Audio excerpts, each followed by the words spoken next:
Charles Toftaway. I'm pinch hitting for Rich Masosby, who you all know. And let's get right to it, because tonight we've got a very special guest, Michael M. O'Brien, who wrote 2 books on Iraq. Mike, good to have you here with us. Chuck. Mike's a West Point graduate, went in the Army Infantry, Airborne Ranger, got out of the service.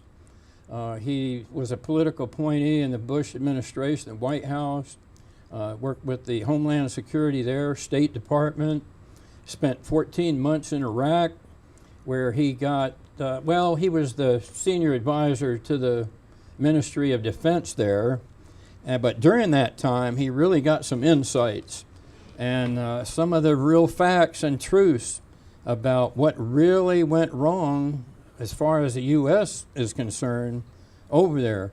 Why did you write this book? Well, Chuck, I do want to clarify. I wasn't the senior advisor, but I was one of the senior advisors with a DoD contractor over there in Baghdad, advising the Ministry of Defense. Yeah.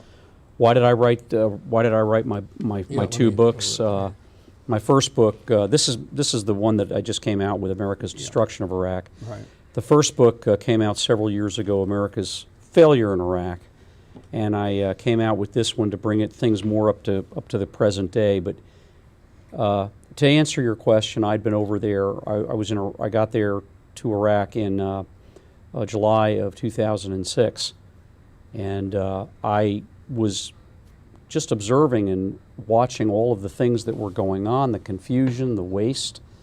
And I was a Bush official in the Bush administration, but I couldn't understand why we had gone to Iraq in the first place back in 03. It didn't make sense to me. But when I went there in 06, a few years later, I did go there really to make a difference, to try and help out. There were problems already. The insurgency was starting up. But after I'd been there about 6 months, I began to realize what a real nightmare the whole thing was. So basically that's why you wrote the book then, to get all that out. To unload, to get it all out. Okay. It was basically a cathartic experience for me to write the first book and then to follow it up several years later. By the with way, this one. I've read the book, so everybody needs to read the book, in my opinion, to really know what's going on, or you really won't have the picture. But what are some of the points you'd like the viewers to remember? Well, I talk about the fallacious reasons why we invaded Iraq in 03. I describe the whole WMD explanation.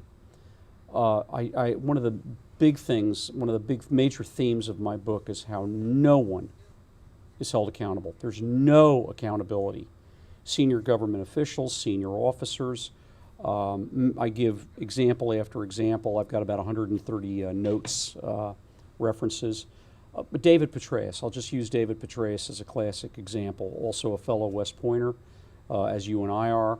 When he was the first commander of the organization that I was assigned to over there, the Multinational Security Transition Command, he lost 190,000 weapons. Some people may have heard about that.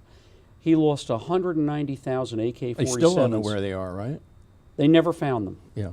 What are some other points like that they need to know? But if I may finish that, Chuck, and he was promoted twice after that snafu, twice, just as an example.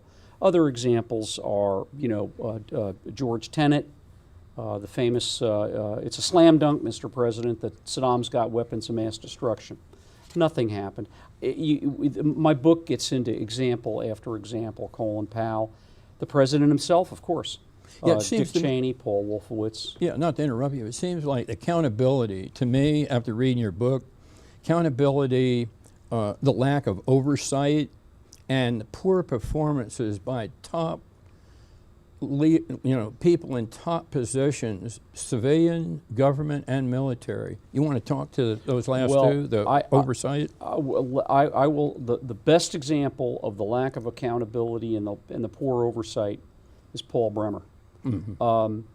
Without question, Paul Bremer's decision to disband the Iraqi army and the Iraqi Ministry of Defense, which was like another army, was without a doubt I mean, okay, after the invasion itself, which was questionable, to say it lightly, and the way it was executed, but his decision to disband the Iraqi army and military police led to, what did that create?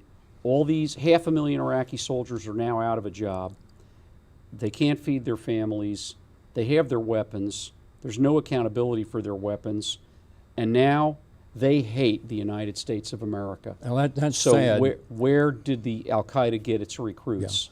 Okay, listen, I want to thank you a lot. Absolutely. And Mike, we've got on the screen how you can get his book. I recommend it highly. I've read it. And back to the desk.